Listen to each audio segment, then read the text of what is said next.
100 questions about a will challenge.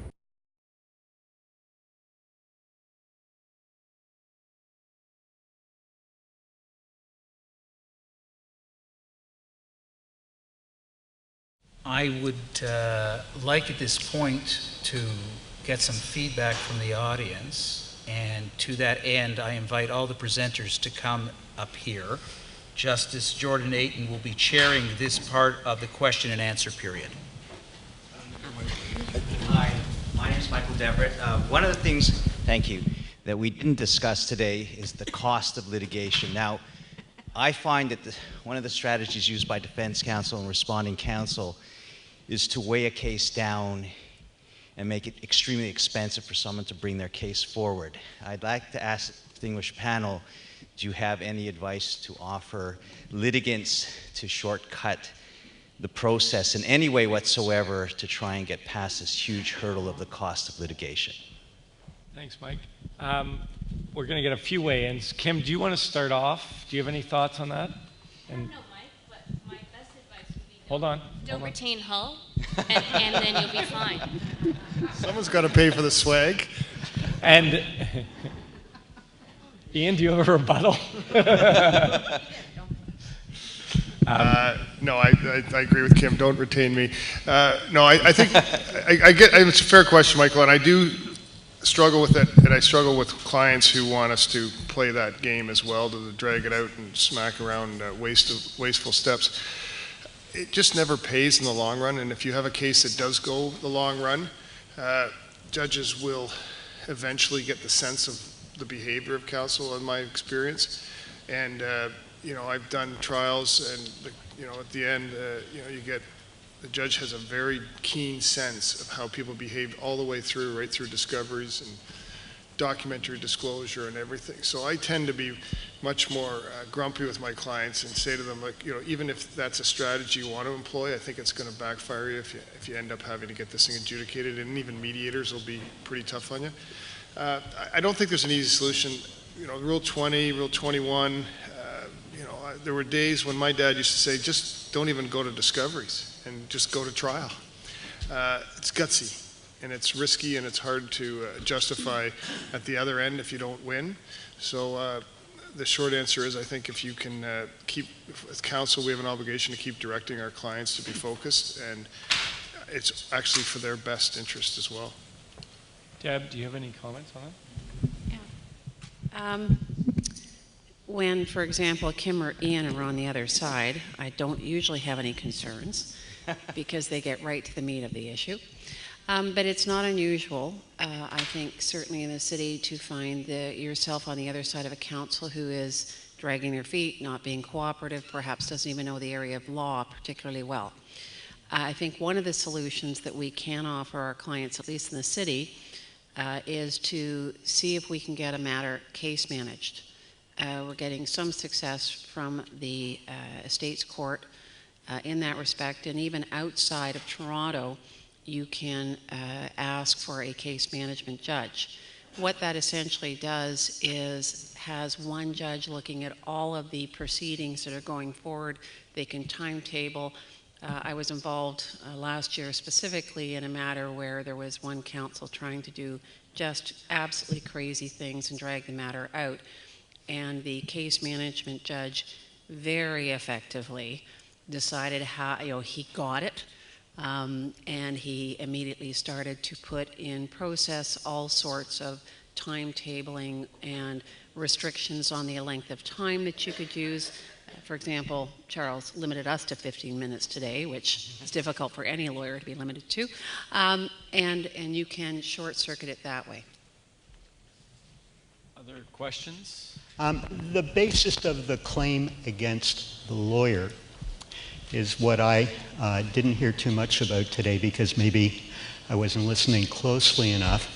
But if the court ruled that the will was invalid because the testatrix didn't have the capacity, then even though the lawyer didn't make notes, where would the lawyer be liable other than for a claim in costs?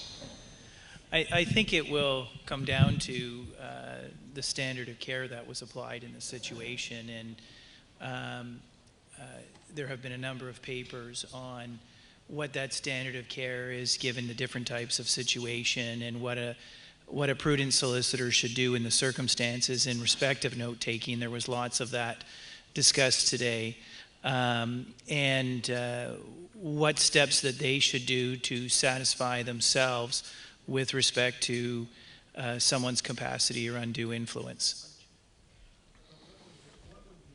Is B if there was negligence? Justice Ayton? Shouldn't Justice Ayton answer that question? What are the damages, Justice Ayton? Well, the damages to, for not, if the will isn't substantiated, partially because the lawyer didn't document and substantiate capacity, then Boris, who loses out because the will is successfully challenges, turns around and sues the lawyer saying, you didn't discharge your duty because you didn't substantiate capacity, you didn't probe, you didn't document, you didn't take those steps that you were obligated to do. So that's where the damages flow. But are the costs? Yes. Well, it would depend, I think, on what crazy factual findings His Honor had made, because if it was only, you'd have to try to establish as the disappointed beneficiary that the reason the will was knocked out was solely because Callahan had screwed up. But if there were a bunch of findings about capacity of Sophia, then I'm not so sure you would get the disappointed beneficiary damages. You would probably just get your costs. And I think also some of this is going to get all muddied up with the new loss of chance case law that's come out. And when Justice McEwen releases the GM case, the class action, that was a substantial discussion about loss of chance. And I think it will have some knock-on effect on these disappointed beneficiary cases. But it is true that Law Pro will vigorously defend that. Their position is you can't create capacity, and unless you do have, as Claire says, really good findings. And quite frankly, I don't think there has been anything really meaningfully touching that to the point of findings that will get you into the loss of chance damages yet. And there's some pretty strong wording from judges over the years about lawyers' behavior. And I think it's almost always still going to come back to costs.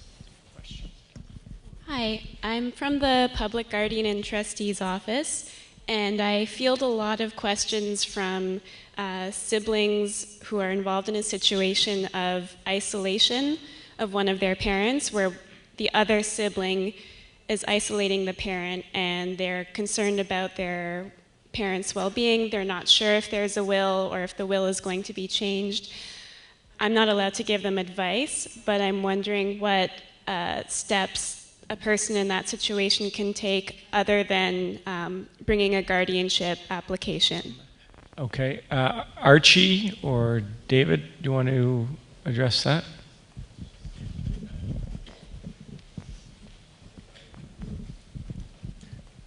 Assuming there's a power of attorney granted, there is obviously provision for requesting an accounting. Whether the sibling that has called the PG&T's office has standing or not is something that might get argued, but in many circumstances, the court of its own volition, if there's any evidence of financial impropriety, for example, I think the court has its own jurisdiction on its own accord. It's not going to just do it without someone having brought it to their attention, but an accounting by the attorney is a start. It's not the only remedy, and quite frankly, I think it was Michael Deverett was asking about costs. Often we have to explain to the complainant, not only is there no guarantee that that complainant will have a remedy of recovering their own costs. I think recent case law has made it clear that in these battles, the parties bear their own costs until and unless a judge orders otherwise. So that usually has a cooling effect on the complainant. That's not, I don't say that with pride or happiness, but it's just a reality. Anyways, you were asking about what remedies there might be. Obviously, there is an obligation by the attorney to collaborate with close friends, family members, and if they fail to do that, there is a remedy to bring an application to remove them. But if someone loses their appetite because they don't have the wherewithal to fund a war, a litigious war, I'll leave it to some of the others to come up with some other suggestions, but I know even your office has some limited jurisdiction if a complaint is raised where there is some serious imminent harm, I don't know the exact words, where an investigation can be launched. I don't know how often that actually happens, but I think it would have to be pretty extreme. Most of these tend to be fights among siblings who are settling scores that go back a generation or at least decades. So Archie, in my office, when clients come in and they're complaining of isolation or alienation or sequestering, and they're genuinely concerned for the safety and well-being of the individual, then I suggest that they report the matter to police for investigation, to check in on the person, to see if the person is okay, at least in that situation.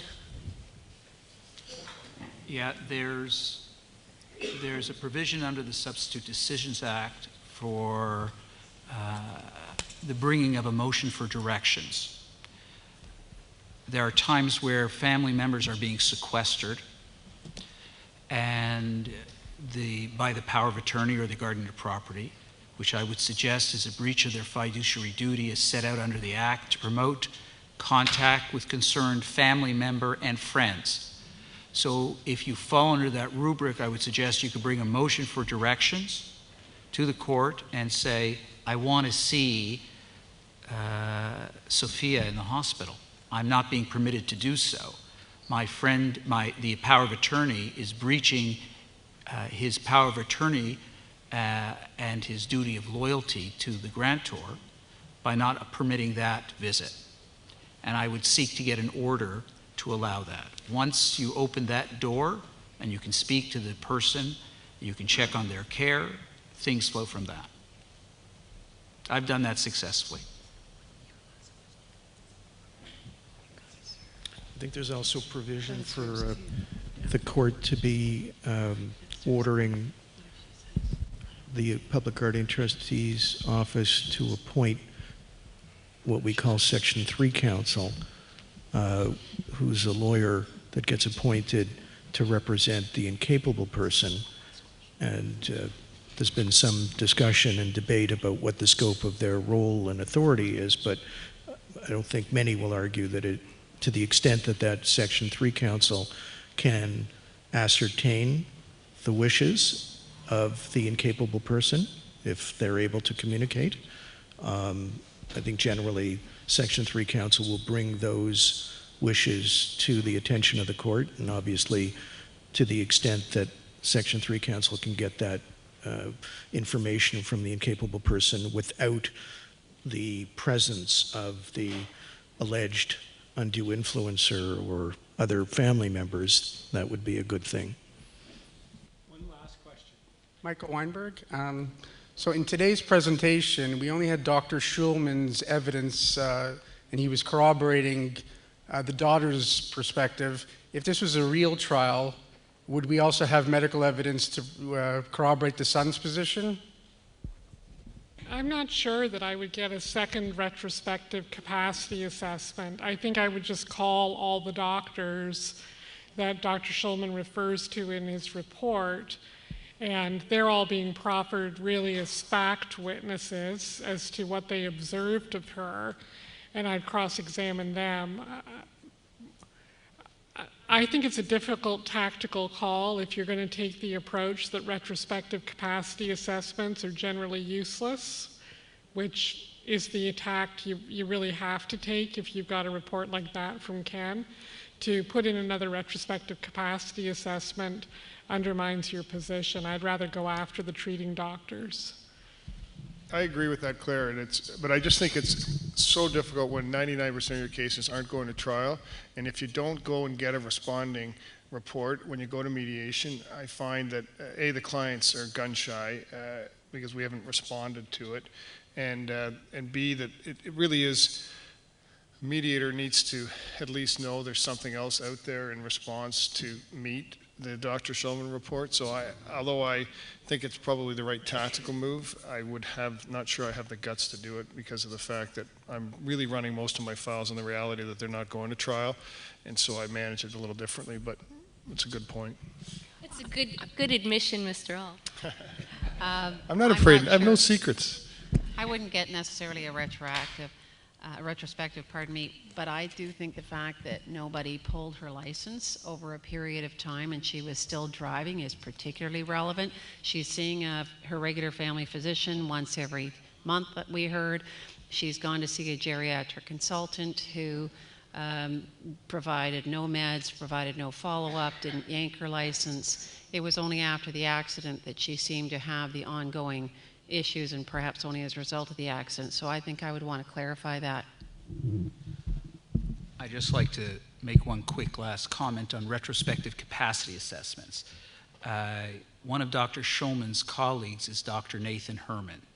Dr. Nathan Herman gave a I think it was the Mac Estate case. Archie, is that the right case? I think so, yeah. He gave a retrospective capacity assessment which found the testator incapable, and notwithstanding that there were other geriatric psychiatrists at the time who did contemporaneous assessments and found the person capable, the judge found for Dr. Herman.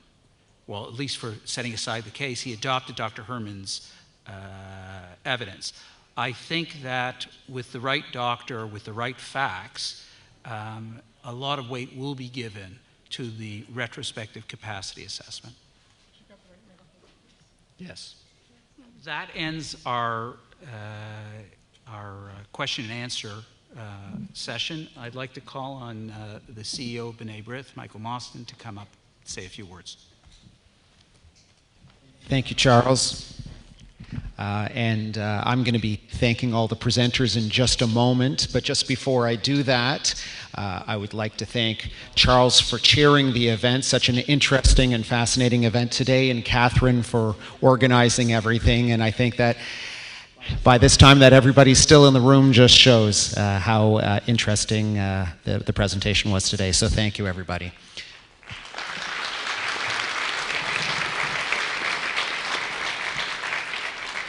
For 140 years, B'nai Brith has been the independent voice of the grassroots Jewish community, and today we're even stronger. We do so many different things. It's often hard to describe to people what B'nai Brith is. If you're not aware, people know the name, but it's because we do so many things. We help community. We run affordable housing projects across Canada. In the city of Toronto alone, we're running 4 of them. We're building a new affordable housing project next year in Montreal, hot meal programs for seniors, food basket programs for those who are most in need in our communities at the holiday times when they feel most lonely and they need the most amount of love. We're known very well for our human rights advocacy. We every year develop the audit of anti-Semitic incidents, which is used by U.S. State Department, OSCE, StatsCan. Whenever anyone refers to the number of anti-Semitic incidents in Canada, they refer to the B'nai Brith numbers, and that's because we run a 1-800 hotline. For anyone in the community, it operates 24/7. If you're facing anti-Semitism or discrimination in the workplace, on a university campus, at school, wherever, we're there to help the community. We also stand for Israel. We stand for democracy and freedom. We believe very much in working with other communities and fighting for their human rights concerns as well. And we're also the largest provider of Jewish sports leagues in the country. We have more than 2,000 athletes this year in softball and basketball and soccer. So we do a lot of great activities. And you might have seen on your seats a little piece that we prepared, and it says Plan Giving and Estate Planning. And we're going to take a note page out of Ian Hull's guidebook and just pitch ourselves a little bit as well. Many of you have clients that are coming in. They may be drafting up their estate materials, and we would ask if it's of interest to them, if they're interested in leaving something behind, maybe not to Boris, but to a charitable organization. We'd like to encourage any of you to think of possibly talking about B'nai Brith.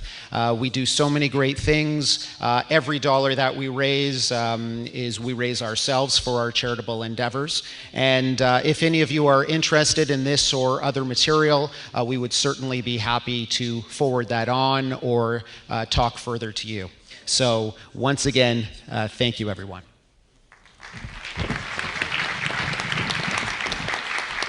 Now a little thank you to everyone. Archie, first, this is for you. Thank you so much.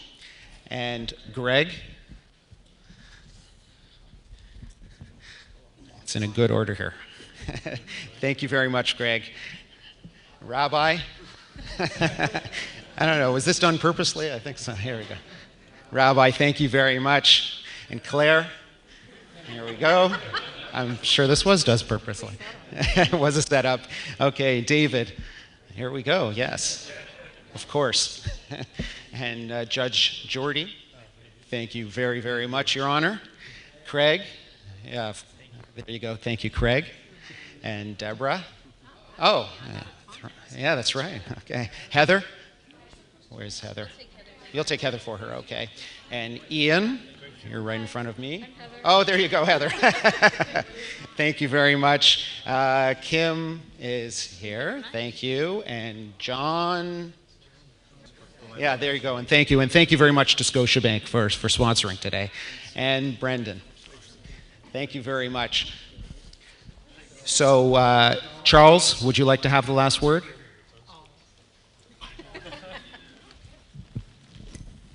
I just want to really thank everybody, every one of the presenters. I'm not sure you realize how much effort went into their presentation. I think for the most part, you see how hard they work when they do their job. The other thing I'd like to say on the issue of costs for a moment.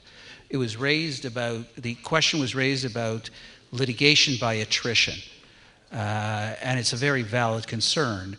But notwithstanding the high cost of litigation, I believe in a phrase my father taught me, Masha ze zol ze yakar, Masha ze yakar ze zol.